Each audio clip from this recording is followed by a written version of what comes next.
Wednesday, hump day. Hump day. On Mornings with Luann and Tim on ONNtv. Good morning, Rainy Sault Ste. Marie. Good morning, good morning. Sometimes it feels like it takes a long time to get to hump day, doesn't it? It's hump day, yes, hump day. It's like, wow, hump Monday day. and Tuesday were long. Oh my word. How are you all doing out there? We're coping. We're coping. We're coping. We're here. We're coping, we're not moping. Why mope, people? You can't do it. Why are you gonna sit around and mope? You Yeah. gotta. This is Wellness Wednesday. Yes.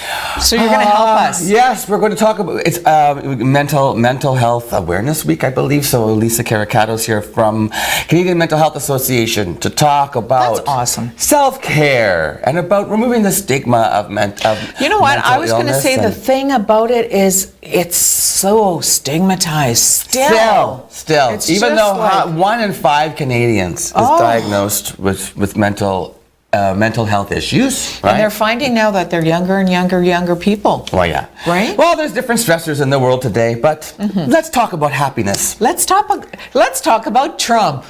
That's not happiness. Yeah, but it'll get you going in the morning. Oh, gosh. did you see he was his at that thing in huge Mississippi? rally. He had this huge rally. Even Senator Flake is on the morning shows this morning talking about how inappropriate his comments were.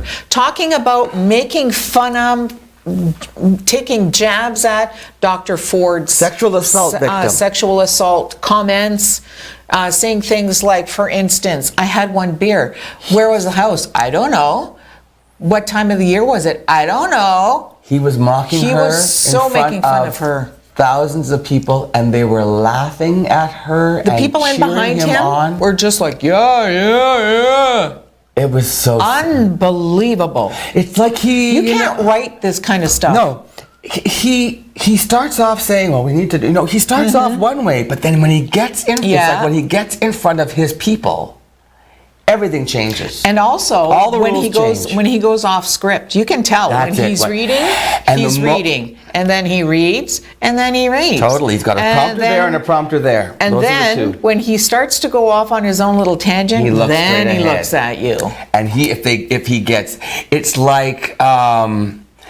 If he's fed that energy, if he says one thing and he sees that his crowd, his base buys into it, then he just starts feeding them. Yeah, that's such an ego thing, I would think. Oh my God! Do you think so? He's not a president; he's a performer. He is. He's playing television star. It's just disgusting. It is. It's a shame. And watch for a reaction on that throughout the day today, because I'm sure it will be fast and furious, as it should be. Shame on him.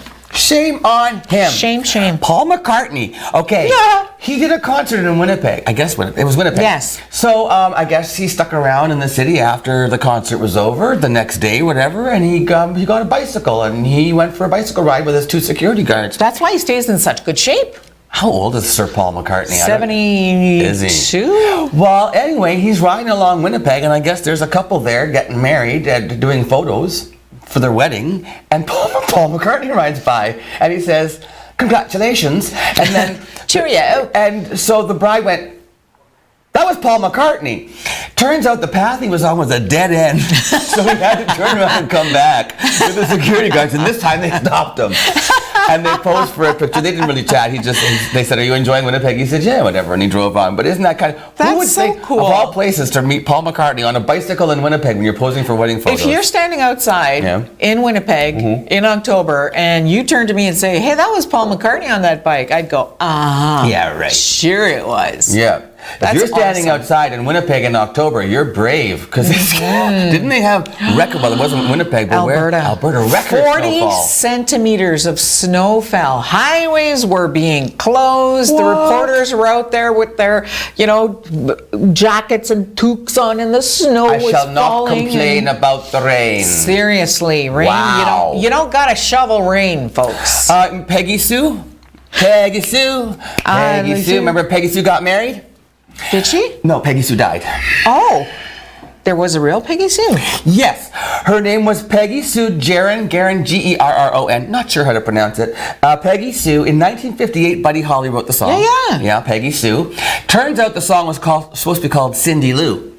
But the drummer from the Crickets, Jerry Allison, was dating Peggy Sue, and he wanted to impress her, so he asked Buddy Holly if they could change the name from Cindy Lou to Peggy Sue to impress her. And, isn't that awesome? and it did impress her to the point where they got married. Peggy Sue married Jerry Allison, the drummer from the Crickets. They divorced eventually, but anyway, she passed away. 78 years old. God bless in her. Lubbock, Texas. Imagine that. She was real. Peggy Sue died. It could have been Lou Sue, right? Loose Sue. Loose Lou. That doesn't work out. Yeah, I guess not. No, you don't want to call somebody Loose Sue.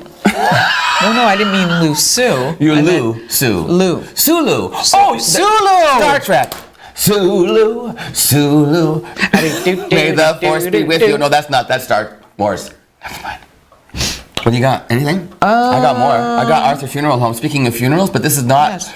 See, here's the thing about Arthur Funeral Home and Barton Kitely Chapel. They are. They're not. You don't.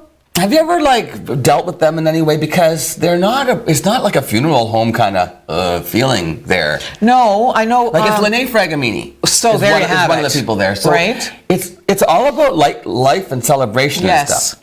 Which is so awesome at that time. Many funeral homes in our community, there are several that are very community-minded. Yes. What's the one? Oh, shoot, now I'm going to have to... O'Sullivan? O'Sullivan did that whole opiate thing. Very involved in the community. So anyway, Arthur Funeral Home's doing this thing, and it's for... one of our favorite things, the Special Olympics. Oh, awesome. They're raising money for the Special Olympics by doing a closed ballot charity auction. And all the money will go to the Special Olympics, and it's so easy to do. It's sort of launched on the 1st. If you go to a Facebook page, and it's called the Facebook page is Arthur Funeral Home Charity Auction. You go to that Facebook page, and it's got all the photos of the items there. Oh. All the pictures of the stuff that's going up. So, let's see, on Saturday, October the 20th, I think, is the final day. But you can go to the photo gallery and see all the pictures, and then there's different dates, and the dates are all there where you can go in and actually view the stuff and do your sealed ballot. So you don't get to see what anybody else that's awesome. bid. You just bid if you want it, you put a price on it, and it's like a silent auction, and it goes on for a number of weeks. It goes right through like 3 weeks. So anyway, there's art, there's furniture, home decor, NHL hockey sticks. Did you sign anything to have it auctioned off? Oh, no. Why? Because I'm worthless. No, you're not. So anyway, check it out. Arthur Funeral Home Charity Auction. Awesome. If you like antiques, home stuff, like if you like good deals, check it out on their Facebook page, and all the money will go to the Special Olympics. So thanks to Arthur Funeral Home Barton Kitely Chapel for doing that. Hey, you know what? Staying on the good news vibe. Yes. For the first time in 55 years, that's how old I am. A woman won the Nobel Prize in Physics. And she's Canadian. She's Canadian. You took my thunder. I was supposed to make the big announcement, and you said it first. What did she win it for? I'll let you carry on. She's a physicist, and that's hard to say. Yes. There she is. Her name is Dr. Donna Strickland, and she is a teacher at the University of Waterloo. Cool. And she's from Guelph. Oh. And she won Nobel Prize. Yeah, she won the one. What did she do though?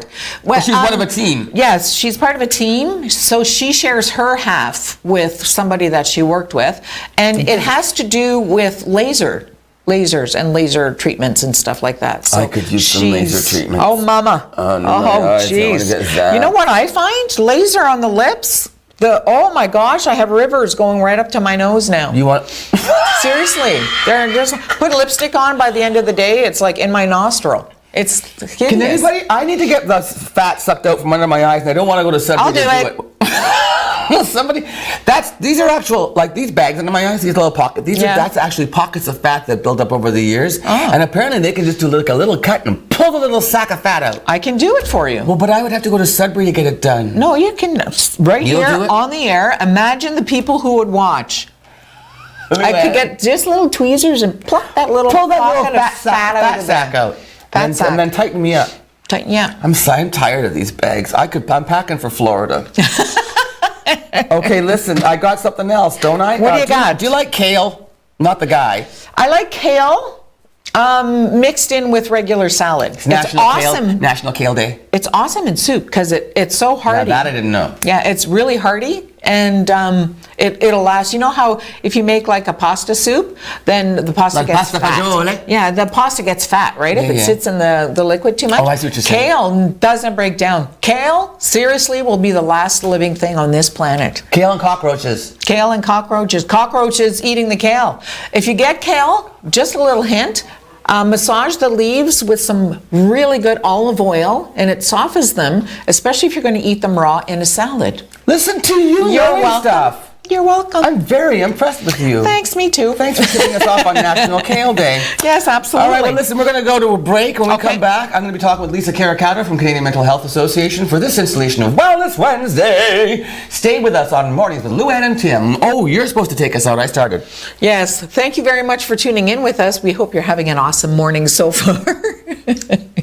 Anybody else want to work with this guy? Stay tuned. We're right back. Mornings with Lou Ann and Tim.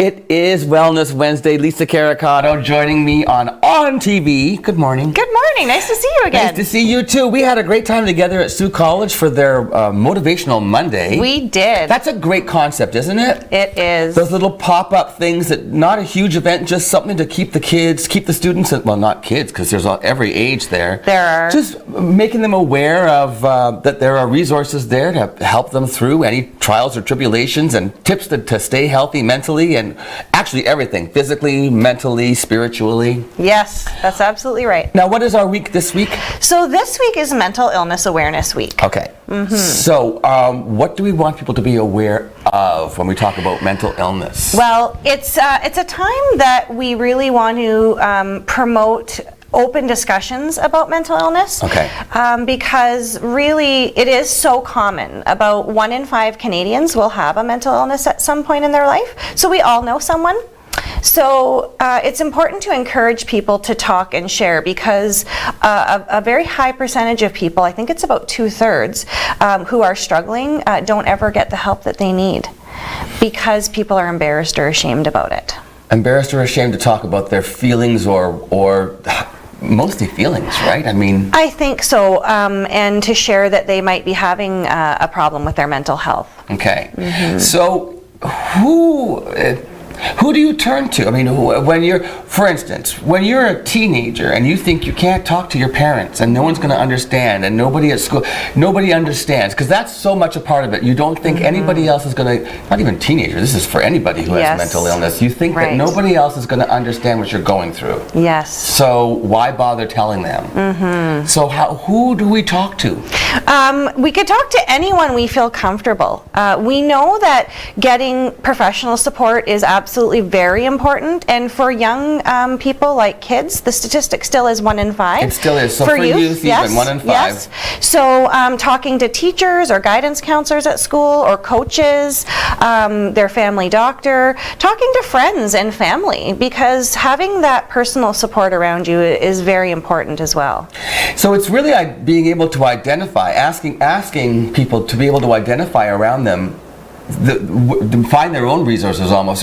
So, for instance, even someone of faith could talk to a clergyman or a pastor, or, as you say, you've got to figure out who you trust, or who you can talk to and share with them, because oftentimes I think when you're in the throes of depression or anxiety, or when you are suffering from a mental illness, you can't find your own way out sometimes. No, that's very true. And so if you can just turn to somebody else and say, I need help, then that person is in a better position to help you. It's hard to help yourself when you're in the middle of something, right? It is, and I'm glad that you mentioned depression and anxiety specifically, because those are the two most common mental disorders that Canadians will struggle with.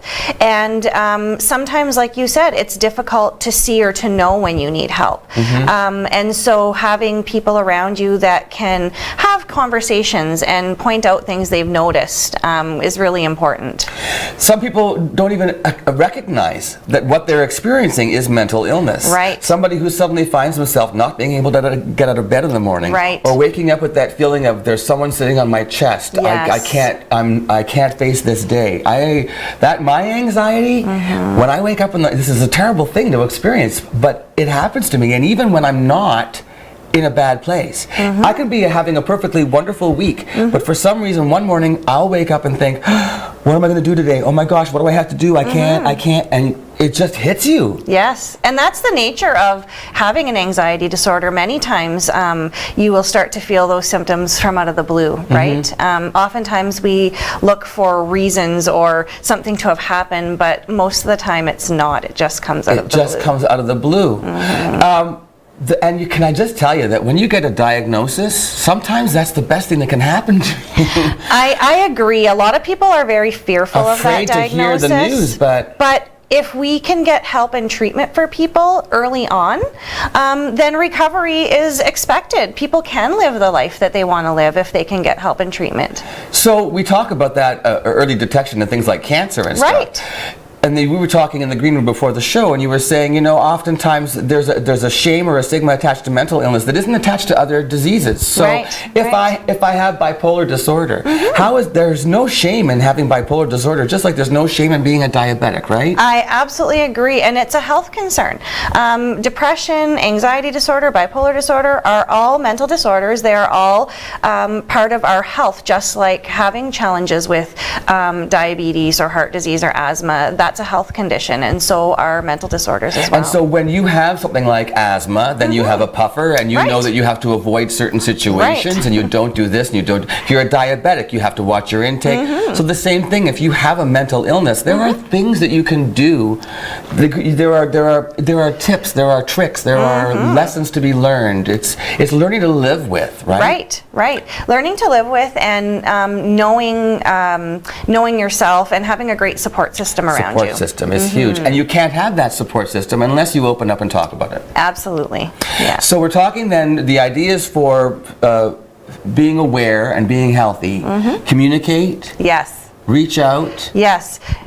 Knowing yourself, knowing when you're well, what that looks like, knowing what some of the symptoms look like when you start to become unwell, getting a lot of things we do to take care of our physical health, take care of our mental health, like getting enough sleep, exercising, eating the right foods, all the things that you promote on Wellness Wednesdays. Right, because it's a holistic approach, right? Your mind isn't just operating all by itself. Nope, it's part of a machine, right? And we got to keep that machine running in every aspect. Absolutely, yeah. The other thing I was going to say was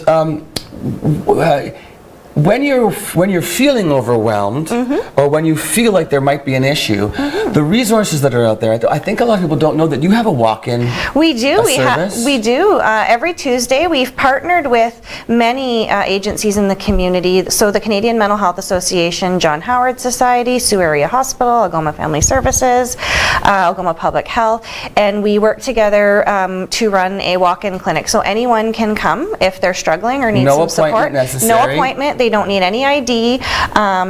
There's no charge, and it's a great service. That no charge is the other thing, Lisa, I think that people need to understand is that we have an amazing system in our province that you can get excellent mental health care at absolutely no cost. You can. I always tout the Addiction Treatment Center on East Street as being an amazing resource for people in this community. I went there for treatment, and it was totally free, and I couldn't believe the quality of care I got. So what other ways can people reach out? I mean, what would you suggest? We also have, the Canadian Mental Health Association has a central access and information program. So if anyone is wondering about symptoms or worried about a family member or wondering about where they could get help, they could call or come in and see our access worker, and it would be a starting off point. They can do direct referrals, they can answer any questions. So that's a really great service. It's free, and it runs 8:30 to 8 Monday to Friday. 8:30 a.m. to 8 p.m.? Yes. Wow. Yes. And I'll give you the phone number so you can, or should I say it right now? Well, you know what? We can get your pens and papers ready, and before we go, Lisa will give the phone number. Okay. Okay, so what we want people to remember then, the takeaway points from this. So we want to encourage people, if you have had a struggle in your life with a mental illness, talk about it. Share that openly with people, because it encourages other people to talk. And when people aren't afraid to talk, they're less afraid to seek out some help. Okay. And once again, if you have any sorts of feelings of depression or anxiety, don't just sit there and dwell on it, because you're not the only one. And I think that's a big part of it too, is we feel like we're alone, and we're not. No, we're not. Okay, so we're just one of many people. 1 in 5. Yes. 20% of the population is going through what you're going through, so you're not alone. Yes. The phone number, Lisa, for more information. It's 705-759-5989. One more time, 705-759-5989. Lisa Caricato from Canadian Mental Health Association. Thanks, Tim. Thanks for partnering with us on Wellness Wednesdays. And we'll see somebody here next week, I believe, as well on Wellness Wednesdays. So this is Mental Illness Awareness Week. Is that right? It is. So stay aware and take care. We'll be back right after this on Mornings with Lou Anna.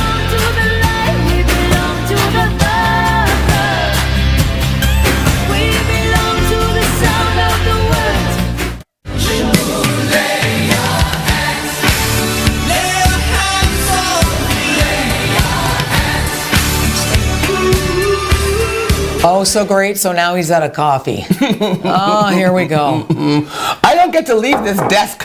You get to go back there. I shouldn't. You know, you've always been very... She snuck in here and passed a coffee to me on certain days. So thank you. Well, I know how you get. And I got to work with you. So here's your coffee.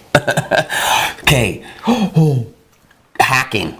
Remember how I told you about somebody can hack into the home systems? Yes. Yeah, that's scary. Guess what else they hacked into? The home security systems. The home security, they can hack into those. Yeah. Guess what? They hacked into... Okay, remember Cara Foods? Cara Foods, they use... C-A-R-A. They're no longer Cara Foods. They're called Recipe Unlimited. Oh, really? That's their new company name. But they still own Swiss Chalet, Harvey's, Milestone, Kelsey's, Montana's, and Eastside Mario's. And so they're doing all right. That's their umbrella. So Recipe Unlimited got hacked by Bitcoin bandits. Bitcoin bandits. Okay, so these people, they're all at work, you're at the restaurant, and all of a sudden, all of their computers across, like, I don't even know where. I don't know what's Ontario, I don't know where it happened, but I didn't read that much. But anyway, boom, on their screens in the restaurant, in the middle of the day, it comes up, your system has been hacked by, and your data is being held ransom. And you have to reach out to us, and we want bitcoins.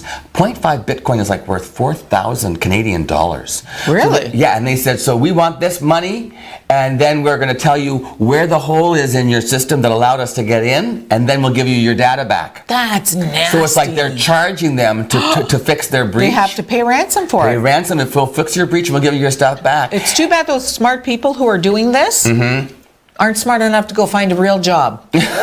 Like an honest one. You know what they say though?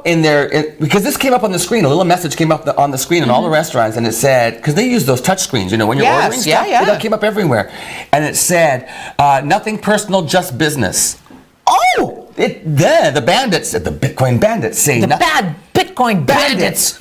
And they said, if you don't reply to us, with every day that you don't get back to us, it's another 0.5 Bitcoin, another $4,000 Canadian that we're going to hold you for ransom. Now, they've come back and said, we're not concerned. We think this is just somebody who's put this message into our system. They don't really have our data. It's not breachable. From what we see, nothing's been breached. So they've had their IT people look at it, or is Mr. Kara saying that? But the staff is saying, well, Are you positive that they don't have our, like, what about our social insurance numbers? What about our tax records? What about our contact info? What about? What about that email I sent talking about the boss being such a goof? You know, what about? Right? So hacking is the bad Bitcoin bandits. Bad Bitcoin bandits. Be aware. And they had to close restaurants. Well, they actually had to, some of them had to shut their doors completely because they couldn't access their system or they were scared. You know, I wonder, like, so they closed everything because they couldn't use a computer. I mean, I get that. Yeah. But you can write down somebody's order. They couldn't do their cash system. It's all the whole thing. Oh, the drawers are all locked up and stuff. Not just that, entering all the data. I mean, making. Yeah, but you could write that down. I mean, in the day before computers, we had one place could only do cash transactions too. You couldn't do debit.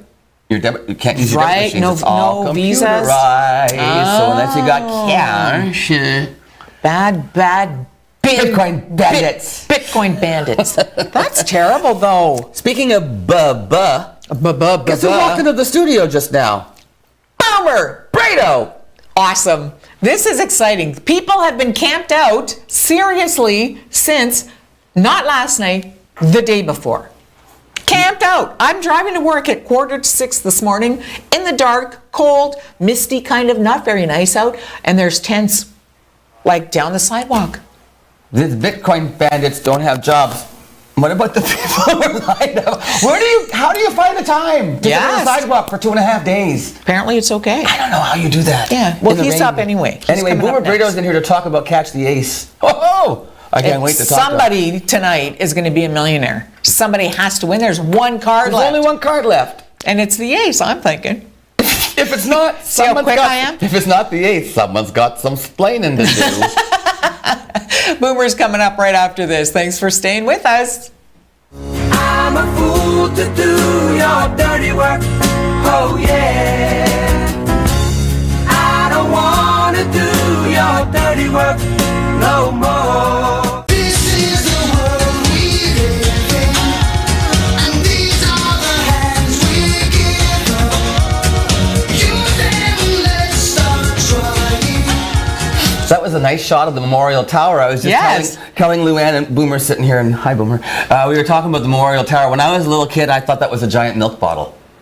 It looks like it. Well, because when I was a kid, we still got milk delivered to our houses. Do you remember? I can't believe I'm that old that I used to get milk delivered to my house. I remember the bottles, and my mother would roll up a $2 bill and stick it in the top of it. That's how back in the day you could trust people. And it had a little cardboard thingy, and you popped it out of the top of the bottle. That was all there was to it. Yeah. And they just filled it up. And you put notes out. And you put notes out saying what you wanted. Yeah, and you left a list. Could you imagine that? And then bread too. We got we got bread. Bakery used to deliver to our house. And Espanola too. No, not really, but we had. What was your dairy in Espanola? Farquhar's. They still have the ice cream place on Manitoulin. So that's Manitoulin. Awesome. Is that Espanola too? No. Little Current. Manitoulin and Espanola. Is that the same? No, it's not. You have to go through Espanola to get to Manitoulin. I know. You do? My parents had a place. Oh. On McGregor Bay. Where didn't your parents have a place?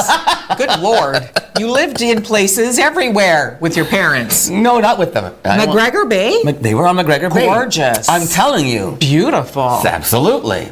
And they were there 25 years. Really? They were there for 25? Just about. Yeah, oh my 25. Goodness. Now see, growing up in Espanola and camping, renting cabins with my parents as children. Yeah, did you go on the island? Yeah, that's all we ever did. Wow. We had our favorite spots like Wee Point and Oaks was another company that we rented from. And we never heard about Suites.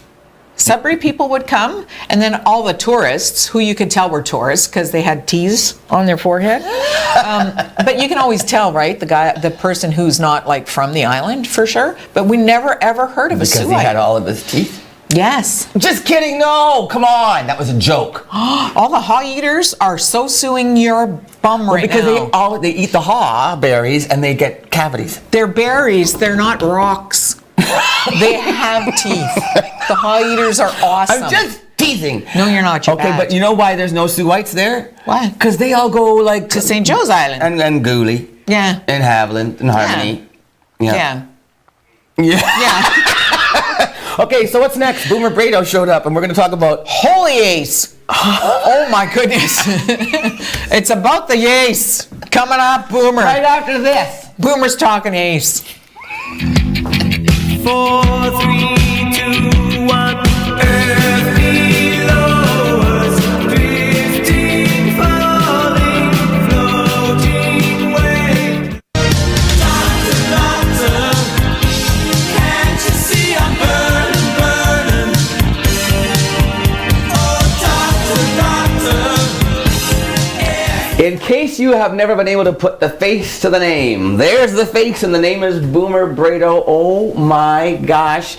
You must be one of the most popular guys in town right now. Well, I don't know if I'm that popular, Tim, but I'm pretty sure the Ace of Spades is a pretty popular She's a pretty item right popular, now. pretty popular thing. So, Boomer, did you have any? I mean, obviously you had no idea it was going to go on this long, but the response. Did you ever anticipate this? No. Never in a million years. This is our 4th time at it. The first time, I believe the Ace went in 4 weeks. Okay. The second time it was about 12, and the third time we had a must go. It was a different license, so the maximum prize was only so much.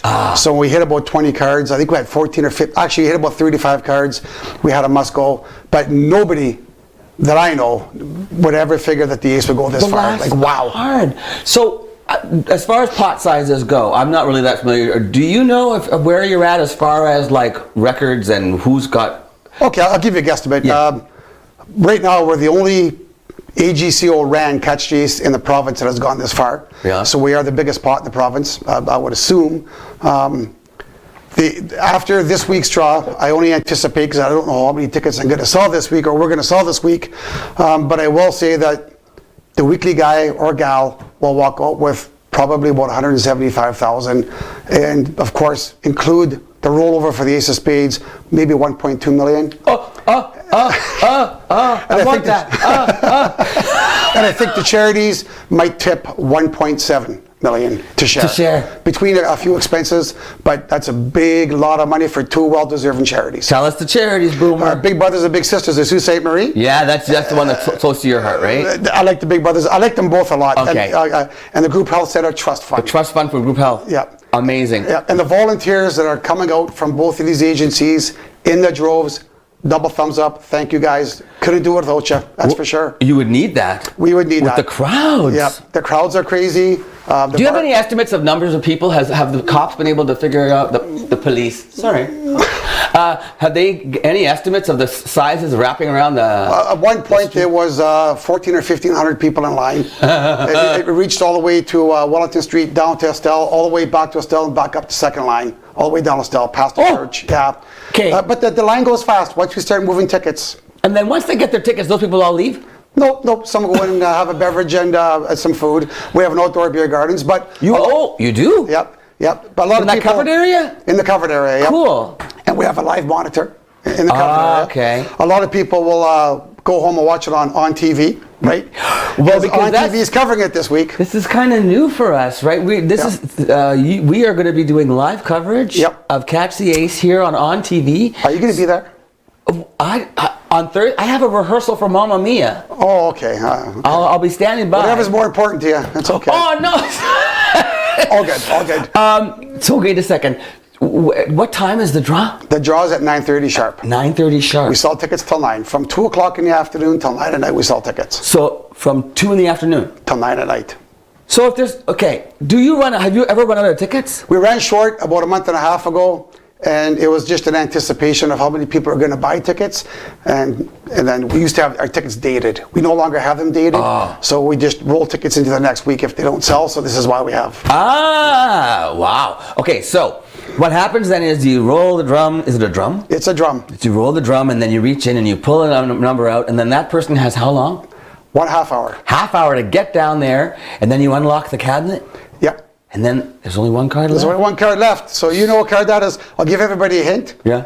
I think the Ace of Spades is under number 48. I can't be positive about that, but that's what I think. Now, do you know anybody who's been saying all along, I was telling people to go for 48, I told people to go for 48. I do. Everybody. There's not one person I don't know that said, I knew it was 48. So for the last week, actually, one of our staff, I think it was Mike, actually went down and he bought tickets on behalf of all of us. We gave him our money and he went and bought the tickets, right? And then they asked all of us, what number do you, if our number gets pulled, what number do you want us to, what card number? And I said, and we only had two, 48, 49. I said 49. Then I went and I had a meeting with this woman who's spiritual and she took to do some numerology stuff, and it just so happened it was the same day, and she talked about numbers and she said 4 and 8, and I was like, so right away I sent Mike a text, I changed my vote to 48. Well, and we didn't get our number pulled. See, she said it was 48. Yes, all the voices from the universe were saying right. 48. That's right.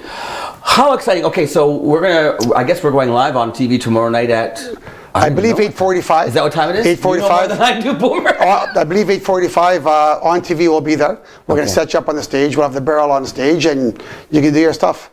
Okay, now you and Domenica are great hosts. I got to tell you that. No, seriously, because that porchetta, I'd never experienced that much fun with my clothes on.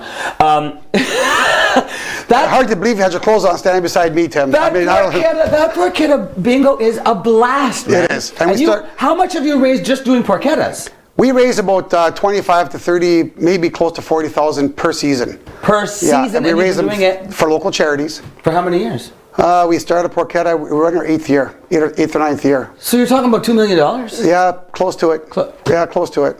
You guys are amazing. And the cool thing is that this is all local stuff. All the money is staying local, right? That's our gig. And you get to have fun while you're raising the money. Absolutely, we have fun. And the porchetta is so delicious. Made in-house at the Esquire Club. It absolutely is. You're going to take a little break before you start that up. How much time do you have before you start porchetta? Okay, we start porchetta next Saturday. Are you kidding me? We start 1 week from this Saturday. You never stop. Originally, we started the first Saturday in October, but we did you've got to take a break. And our next Catch the Ace will be the first week in November. It's coming up again that fast. Absolutely. Oh, I'm excited. Okay, so tune in on Thursday. Of course you're gonna, because you want to know if your number's pulled, so you can get down there and win the million, maybe $1.2 million. Oh my gosh! And then life changing for sure. And life changing also for big brothers and big sisters. And absolutely, for absolutely. And that's what we do it for, right there. All right, so we'll see you. We'll see you tomorrow, and then we'll see you back on the show to talk about porchetta and the other Catch the Aces. Well, we're going to be there with you anyway. Yep, good. Boomer Braido, ladies and gentlemen, from the Esquire Club. Catch the Aces tomorrow night, and we'll be right back with more Mornings with Luann and Tim after this. Thank you. Yeah. Don't worry, be happy. Under the boardwalk, down by the sea, yeah, on a blanket with my baby. What would you do with $1 million? Oh my gosh, I would learn dancing from Michaela, our new camera person.